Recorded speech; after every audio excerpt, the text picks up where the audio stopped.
날씨도 이상하고 어젯밤에도 진눈깨비 눈 오다가 비 오다가 종잡을 수가 없는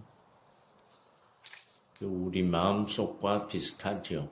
우리가 왜 번뇌라는 세계를 늘 문제 삼는지에 대해서 정확히 알아야 되는 게 그게 곧 세상을 만들고 있기 때문에 결국 혼란스럽다는 거죠. 근데 그걸 안정시키고 정화시키고 하는 것은 결국 수행적 개념, 실천, 의지 이런 게 아니면 안 된다는 거라. 여러분들한테 그렇게 요구하기도 애매하고 어려운 부분이다. 그건 이미 과거에 과학자들이 증명을 해놔버렸죠. 불교적 깨달음의 그 부처님의 큰 깨달음의 세계를 요즘은 과학자들이 다 증명을 해줘요. 과학적으로. 또 그 사실이 정확해지고 명쾌해져서 어떤 종교도 따를 수 없는 그런 체계를 갖추고 있는 것입니다. 이제 그 사실 실체의 중요성을 따져본다면 그보다 더 큰 것이 없다는 거라. 그보다 더 깊은 것도 없고 더 넓은 것도 없고 가장 완전한 완벽한 어떤 본 모습을 정확히 보여주고 있다는 거죠.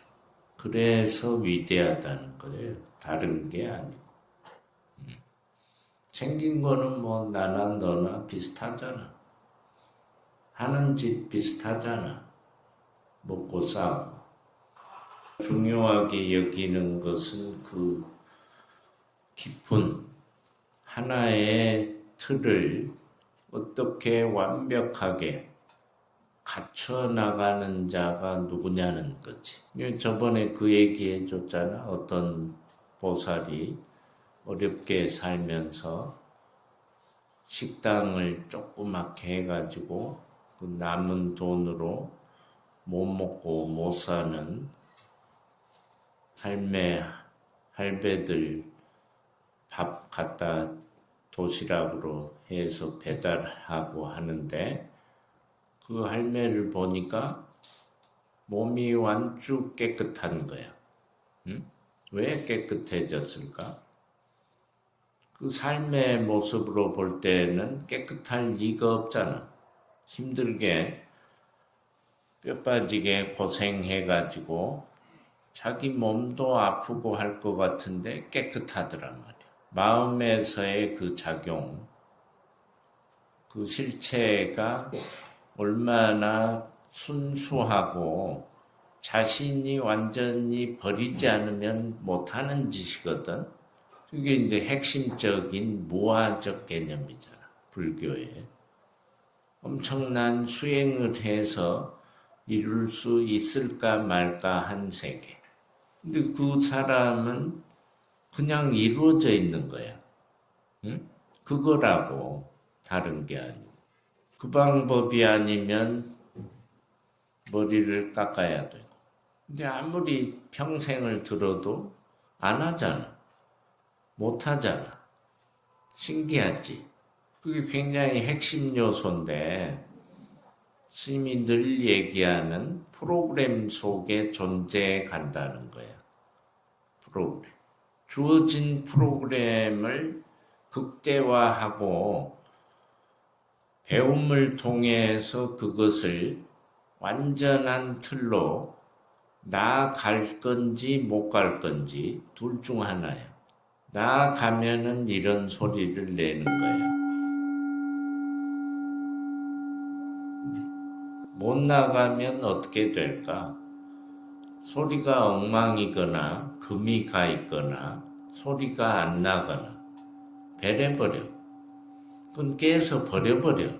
그럼 다시 어떤 세계를 시작해야 되는 아주 고통스러운 세계가 되는 거야. 그 우리 삶의 전반이잖아. 다른 게 아니고. 시간적인 어떤 기다림, 거기에 별 신경 쓰면 안 돼. 무한히 기다려야 되기 때문에. 근데 그게 또 순수해야지 기다림의 효과가 나타나. 다급하거나 성급하거나 앞서가거나 하면 반드시 문제가 생깁니다. 절대 이룰 수 없어. 그런 실체적 틀을 가르쳐주면 곧바로 터득을 해야 돼. 우리가 맨날 시도 때도 없이 부르는 관세음보살. 본다는 거예요. 뭐를? 일체를. 그래서 어떻게 한다고? 이제 실천적 모습이잖아. 돕게 도와주고, 자비, 실천. 거기에서 이제 다 나오는 거지. 보시하고, 인욕하고, 육바라밀이 그냥 그 본다는 틀 속에 다 있는 거야. 따로 있는 게 아니고. 이런 엄청난 종교를 믿고 있는 게 우리랍니다. 그런 프로그램이라는 건 어떤 우리가 현실적으로 말하는 운명론적 체계. 그건 굉장히 부정하고 일반인들은 모르기 때문에 부정을 하고 싶어 하죠. 왜 나도 변할 수 있고 이게 뭐 그거하고 다른 거 아니냐. 천만의 말씀. 절대 못 벗어납니다. 이 주어진 것을 확대하고 크게 하고 아름답게 하고 이 노력을 쏟아붓는 거지. 이 쇠를 내 본질로 가지고 있는 걸 안다고 해도 이 소리가 무담시 납니까? 안 나. 여기 이제 오만 것이 다 붙어 있는 거야. 응? 우리가 말하는 인연의 법칙, 좋은 스승의 법칙, 이거 다 들어있잖아.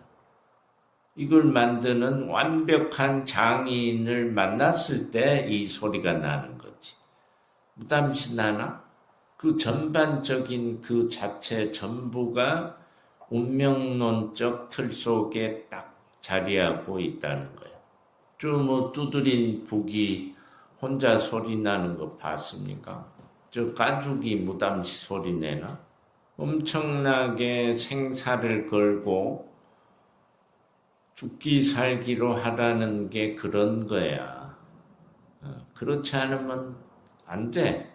어떤 것도 운명적 기본 틀에서 성장하거나 넓혀지거나 깊어지거나 하질 않는다 이 말이야. 말짱 그대로라 이 말이야. 그럼 스스로 돌아볼 때 굉장히 불쌍한 거야. 죽을 힘을 다하지 않았으니까. 주임 생각 같아서는 뭐 용맹정지인을 매일 했으면 좋겠는데 아무도 안 할까봐. 괜히 나 혼자 할까봐 안 하는 거야. 저라는 것도 마찬가지고. 잘 참여하는 분들이 다 나이도 있고 한데 남들이 볼 때는 황당한 거야 이게. 주변 스님들이 얘기할 때도 내가 그렇게 한다니까 이상한 거야. 진언이 알아서 죽기 살기로 하기만 하면 정화를 이루게 된다는 거죠. 정화적 세계야. 기본적인 거는 뭐 처음 하는 사람한테 그런 단계를 말할 필요도 없고 겉으로 지금 세계를 정화하는 것이고 시간이 가면서 깊이 있는 세계로 차원이 다른 세계로 가는 것이고 그게 더욱더 깊어진다면 10단계까지 무슨 얘기냐면 몸이라는 것은 유전자의 세계라고 했잖아요. 그 나만 있는 게 아니라는 거지. 아버지 것도 있고 어머니 것도 있고 그 위에 조상들까지 쭉 올라가면 엄청난 많은 업의 덩어리야 그냥. 그러니까 유전자라는 거는 속이기가 어렵잖아요. 예. 그대로 살아 그냥. 그 할아버지 또는 뭐 증조부, 고조부 그 위에 여러 생을 거듭된 내 조상들의 어떤 뜻과 모습도 내가 그대로 하고 있다는 거예요. 그러니까 그들은 그게 문제가 아니고 그들의 업까지 다 내 속에 존재하는 거잖아. 그러니까 어마어마한 것을 그런 걸 알지도 못하고 살지만 여기 와서 무슨 그게 복일지 뭔지 모르겠지만 아무튼 알아차려가고 있다는 거. 이게 이제 중요한 거고 차후로 이제 점차로 깊은 세계로 일단 영적, 백지, 공안 세계를 이루는 게 첫 번째야. 그 후에 우리가 말하는 자유자재 또는 뭐라고 해야 되나 시작점이 공성에서부터 시작한다는 거지. 간화선적 깨달음의 세계는 쉽지 않아요. 완성도가 떨어집니다. 그런 주변, 업에 관한 세계, 이런 게 쉽게 말하면 진언을 통해서 깨끗하게, 완벽하게 정화가 돼버린다면 그냥 자동으로 그런 세계는 자동으로 다 아는 세계고 그래서 이 진언의 세계가 무섭다는 겁니다. 완벽하고 크고.